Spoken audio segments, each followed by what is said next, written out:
오늘의 백지 자료는 네이버 블로그에 있어요.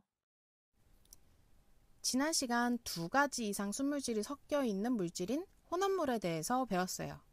그리고 고체 더하기 액체 혼합물의 끓는 점과 어는 점이 순물질과 다름을 확인했습니다.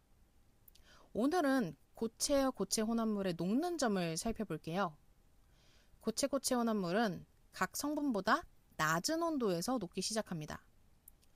예를 들어 A 물질이 이렇게 녹고 B 물질이 이렇게 녹는다면 A와 B가 섞인 혼합물은 그보다 낮은 온도에서 녹게 돼요. 요렇게. 이러한 성질을 이용한 예로 전류를 차단하는 퓨즈는 납과 주석을 섞어서 만든 혼합물이에요. 그래서 녹는 점이 굉장히 낮아서 센 전류가 흐르면 쉽게 끊어져서 과열을 막아줍니다. 이렇게 혼합물들의 특징을 살펴보았습니다. 그럼 혼합물을 분리할 때 사용하는 방법은 무엇일까요? 앞선 중단원에서 배운 물질의 특성입니다. 그래서 물질의 특성을 그렇게 열심히 배웠던 거예요. 자, 그럼 각 특성별로 혼합물을 분리해 보도록 할게요. 우선 밀도 차이를 이용한 혼합물 분리를 살펴볼게요.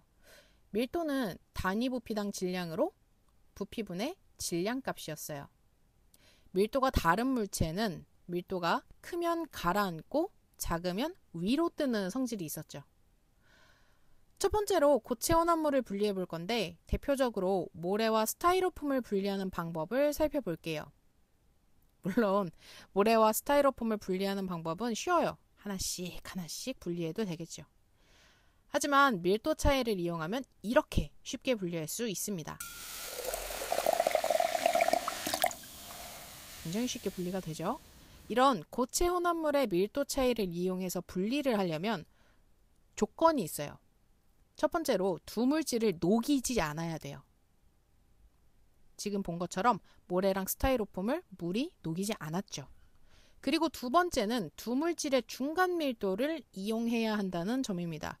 무슨 얘기냐면 중간 밀도여야지 위아래로 나눠지는 거고, 만약에 모래랑 스타이로폼보다 더 밀도가 큰 물질이었다면 그 물질 위로 모래랑 스타이로폼이 계속 둥둥 떠 있겠죠.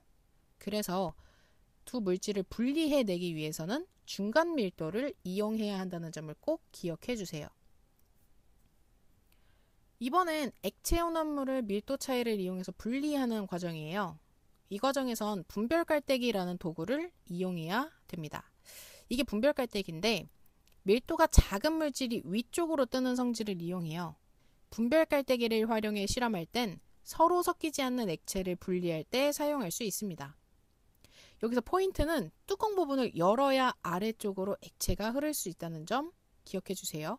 그리고 위쪽에 있는 액체는 스포이트를 이용해서 뺄 수도 있어요. 그리고 경계면 부분은 여러 번 반복해서 순수한 액체를 얻어내는 과정을 해야 조금 더 순수한 물질을 분리해낼 수 있습니다. 이렇게 분별 깔때기를 이용해 분리할 수 있는 예시로 가장 많이 나오는 건 물과 사유화탄소, 물과 에테르, 물과 기름, 그리고 참기름과 간장이에요. 이 예시 정말 많이 나오니까 이 예시들은 꼭 기억해 주세요. 이 중에 아래로 가라앉는 밀도가 큰 물질만 체크해 보면 사유화탄소, 물, 간장입니다. 대부분 물과 친한 친구들이 좀 더 무겁고요. 사유화탄소만 유일하게 아래로 가라앉으니까 잘 기억해 주세요. 이렇게 고체, 액체 밀도 차이를 이용해서 혼합물을 분리한 예는 사금을 채취하거나 신선한 달걀을 고르는 방법, 혹은 바다에 유출된 기름을 오일 펜스를 이용해서 제거하는 것 등이 있어요. 신선한 달걀을 고르는 방법은 소금물에 달걀을 넣었을 때 신선한 달걀은 밀도가 커서 가라앉고 오래된 달걀은 밀도가 작아서 위로 뜨는 것을 관찰할 수 있어요. 이걸 통해서 분리해낼 수 있고요. 바다에 유출된 기름을 오일 펜스로 제거하는 모습은 이런 모습입니다. 이렇게 밀도 차이를 이용해서 혼합물을 분리해 봤다면 이번엔 용해도를 이용해서 혼합물을 분리해 볼 거예요. 용해도는 어떤 온도에서 용매 100g에 최대로 녹을 수 있는 용질의 그람수였죠. 재결정은 이러한 용해도 성질을 이용해요. 고체 물질을 용매에 녹인 다음에 용액의 온도를 낮추거나 혹은 용매를 증발시켜서 순수한 고체를 얻는 방법으로 이렇게 얻으면 결정이 다시 만들어져요. 대표적인 결정 만들기는 이런 모습이에요.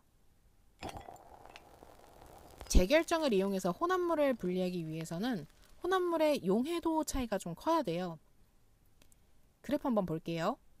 80도씨 포화 상태를 만든 다음에 온도를 낮췄을 때 A와 B의 혼합물이라면 A는 많은 양이 석출되고 B는 석출되는 양이 거의 없겠죠.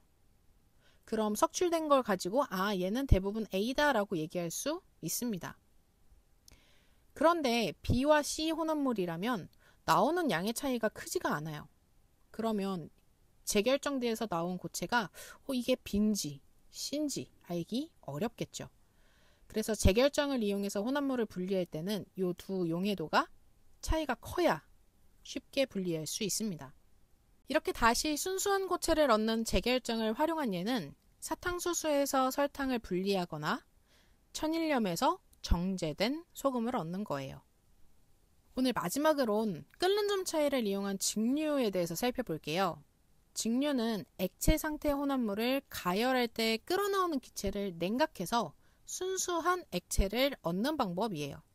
증류장치, 실험을 통해서 과정을 살펴볼게요. 에탄올이랑 물이 섞인 혼합물을 가지 달린 삼각 플라스크에 넣고 끓임 쪽을 넣어줍니다. 끓임 쪽은 액체가 갑자기 끓어오르는 것을 방지해주는 역할을 해요. 그리고 온도계 끝부분, 이 부분 구분은 가지 쪽으로 향하게 하고 마개를 닫아 가열을 시작합니다. 에탄올은 약 78도 정도에서 끓기 시작하고 물은 100도씨에서 끓게 됩니다. 약 78도 정도 됐다고 하면 끓는 점이 낮은 에탄올이 먼저 끓기 시작하겠죠. 그러면 기체가 되어서 나올 거고 기체 상태의 에탄올은 이 고무 호스를 지나면서 주변의 공기가 차가우니까 다시 냉각돼요. 그래서 액화가 돼서 액체 형태로 모이게 됩니다. 이렇게 액체를 모으는 방법을 증류라고 불러요. 다음 시간에는 이렇게 끓는 점 차이를 이용한 혼합물 분리 예시랑 문제로 자주 출제되는 다양한 혼합물 분리 과정을 살펴보도록 할게요.